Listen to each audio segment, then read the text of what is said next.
ఢిల్లీలో బంగ్లా మంటలు అంటుకున్నాయి. బంగ్లాదేశ్లో జరుగుతున్న అరాచకాలపై విశ్వ హిందూ పరిషత్, ఇతర హిందూ సంఘాలు ఆగ్రహం వ్యక్తం చేశాయి. భారీ సంఖ్యలో రోడ్లపైకి వచ్చి ఆందోళన చేపట్టారు. బంగ్లాదేశ్ కార్యాలయం దగ్గర ఉద్రిక్తత చోటు చేసుకుంది. బంగ్లాదేశ్లో హిందూ మైనారిటీలపై జరుగుతున్న అమానుష దాడులు, దీపు చంద్రదాస్ అనే వ్యక్తిని అకారణంగా మూకదాడి చేసి చంపడాన్ని నిరసిస్తూ భారీ నిరసన చేపట్టాయి. భారీ సంఖ్యలో వచ్చి బంగ్లాదేశ్ హై కమిషన్ ఆఫీస్ లోపలికి వెళ్లేందుకు యత్నించాయి. దీంతో వారిని పోలీసులు అడ్డుకున్నారు. పోలీసులతో వారు వాగ్వాదానికి దిగారు.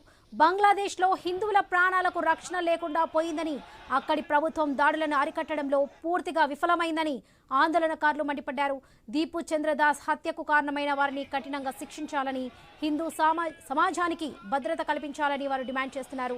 బంగ్లాదేశ్లో హిందువులపై జరుగుతున్న దాడుల విషయంలో భారత ప్రభుత్వం వెంటనే జోక్యం చేసుకుని అంతర్జాతీయ స్థాయిలో ఒత్తిడి తీసుకురావాలని విహెచ్పి, బజరంగ్ దళ్, ఇతర హిందూ సంఘాల నేతలు డిమాండ్ చేశారు. ఈ సందర్భంగా అక్కడ ఒక్కసారిగా ఉత్కృత వాతావరణం నెలకొంది.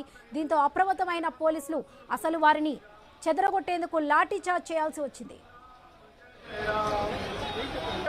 आज जिस तरीके से बांग्लादेश में लगातार हिंदुओं को टारगेट किया जा रहा है, बहुत हुआ।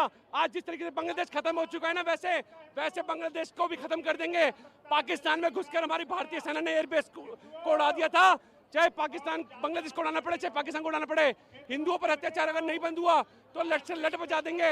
पाकिस्तान में घुसकर पाकिस्तान की और बांग्लादेश की औकात दिखा देंगे। बांग्लादेश तेरे हो टुकड़े, हो टुकड़े, हो टुकड़े, बांग्लादेश तेरे हो टुकड़े।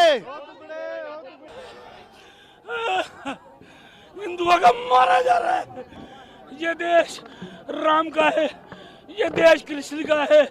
हम किसी को नहीं मारते, पर हमारी बहन बेटियों की इज्जत लूटी जा रही है। हम दिल्ली से आप आ जाओ।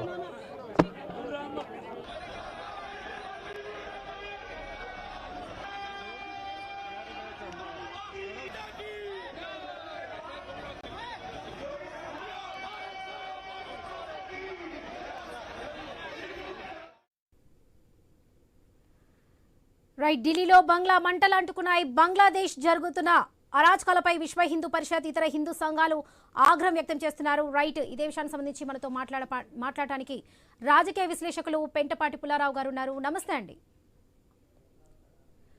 పుల్లారావు గారు. నమస్తే అండి.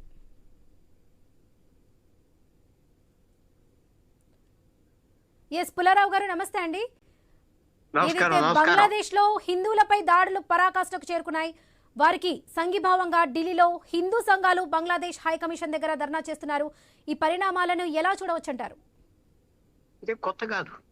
ఎప్పుడైతే మనం విడిపోయామో పాకిస్తాన్, ఈస్ట్ పాకిస్తాన్, తూర్పు పాకిస్తాన్ అని 1947లో ఫామ్ చేశారు. అప్పటి నుంచి 30% హిందువులు ఉండేవారు. ఇప్పుడు 5-6% అయిపోయారు. వాళ్ళందరూ పారిపోయారు. అక్కడి నుంచి బంగ్లాదేశ్ వెస్ట్ బెంగాల్కి వచ్చేసారు. మిగతా పార్ట్స్కి వచ్చారు. భారతదేశంలో ఉండలేకపోతున్నారు. ఇది కొత్త కాదు. ఇంకా చెప్పాలంటే కొద్దిగా తగ్గింది.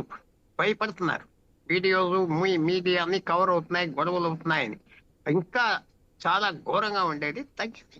సో అందువల్ల ఆశ్చర్యపోతున్నారు జనం. అంటే నాకే ఆశ్చర్యం వేస్తుంది. దాంతోపాటు వచ్చిన ప్రాబ్లం ఏంటంటే బంగ్లాదేశ్లో ఇంకా ఎక్కువ ప్రాబ్లం. ఇక్కడ భారతదేశంలో వాళ్ళు 1 కోటి మందో 2 కోట్ల మందో వచ్చి సెటిల్ అయ్యారు 1947 నుంచి. 71 తర్వాత ఇంకా ఎక్కువ. వాళ్ళని పంపించేస్తాం, వాళ్ళని ఇక్కడ నుంచి తరలిస్తామని ఒక మూవ్మెంట్ ఉన్నది కాబట్టి అది కూడా రచ్చుకొడుతున్నారు. మీ 1971లో బంగ్లాదేశ్ ఫామ్ అయింది. మన భిక్షం ఆ రోజు ఏదో పెద్దగా సాధించేశారు మన దేశం అన్నారు. ఈవేళ ఏం కనిపిస్తుంది? బంగ్లాదేశ్ పాకిస్తాన్లోనే ఉంటేనే గొడవ లేదు కదా. చచ్చుకుంటా ఉందరు, కొట్టుకుంటా ఉందరు, చంపుకుంటా ఉందరు. వేరే దేశం అవ్వాక మనకు ఒక శత్రువు పాకిస్తాన్, 2 శత్రువులు అవ్వారు ఇప్పుడు. అది కాకుండా 71 నుంచి బంగ్లాదేశ్లో ఎప్పుడు స్థిరం లేదు. ఎవరైతే ఏదో భారతదేశంతో కలిసి పనిచేసి ముజిబుర్ రెహమాన్ బంగ్లాదేశ్ తీసుకొచ్చాడో వాళ్ళని 75 అతన్ని, అతని ఫ్యామిలీ మెంబర్స్ 30 మందిని చంపేశారు. చంపేశాక 75 నుంచి ఈవేళ 2025 వరకు 50 సంవత్సరాలు చూసింది ఏంటంటే ప్రతి ప్రధానమంత్రిని జైల్లో పెడతాం, లేకపోతే ప్రతి ప్రధానమంత్రిని తరిమేట్టు హసీనా లాగా ఒక ప్రెసిడెంట్ని ముజిబుర్ రెహమాన్ కాకుండా ఇంకోటిని జియా అనే అతన్ని అసాసినేట్ చేశారు. ఏ ప్రెసిడెంట్, ఏ ప్రైమ్ మినిస్టర్ ఈ 55 సంవత్సరాల్లో బంగ్లాదేశ్ వచ్చిన తర్వాత సాఫీగా దిగిపోలేదు. కొత్తవాడు సాఫీగా రాలేదు. ప్రతిసారి ఘోరం. అందువల్ల ఇది మనం ఆశ్చర్యపోకూడదు. మనం ఏం చేయాలి, మనం ఎలా ట్యాకిల్ చేయాలి అది ఆలోచించాలి. ఇప్పుడు అక్కడ 5-6% జనాభా ఉన్నారు హిందువులు. వాళ్ళు వచ్చేస్తారంటే తీసుకోవాలి. ఇక్కడి నుంచి ఉన్న వాళ్ళని గుడ్ బై అని చెప్పాలి. ట్రాన్స్ఫర్ ఆఫ్ పాపులేషన్ అంటారు, ఎక్స్చేంజ్ ఆఫ్ పాపులేషన్ అంటారు. పాపులేషన్ మార్చుకోవాలి, తప్పదు. ఇదో పెద్ద టెన్షన్ చేస్తున్నారు వాళ్ళు. తప్పకుండా తీసుకొచ్చేయాలి. మన దగ్గర చట్టాలు ఉన్నాయి. మన జనాభా కూడా పెరుగుదల తగ్గిపోయింది. వింటున్నారు కదా, ఆంధ్రాలో పిల్లలు లేరు, తెలంగాణలో అంటున్నారు కదా, ఇక్కడ తీసుకురావచ్చు వీళ్ళందరినీ. ట్రాన్స్ఫర్ ఆఫ్ పాపులేషన్ చేయాలి. రాబోయే రోజుల్లో ఇక్కడ ఉన్న వాళ్ళని అక్కడ తిరిగి పంపించడానికి అన్ని ప్రయత్నాలు జరగాలి, చేయాలి. సాఫీగా చేయాలి, మర్యాదగా చేయాలి, చేయటం మొదలు పెట్టాలి. రైట్. పుల్లారావు గారు, మీరు అలాగే హోల్లో ఉండండి. అసలు బంగ్లాదేశ్లో హిందువులపై జరుగుతున్న దాడులు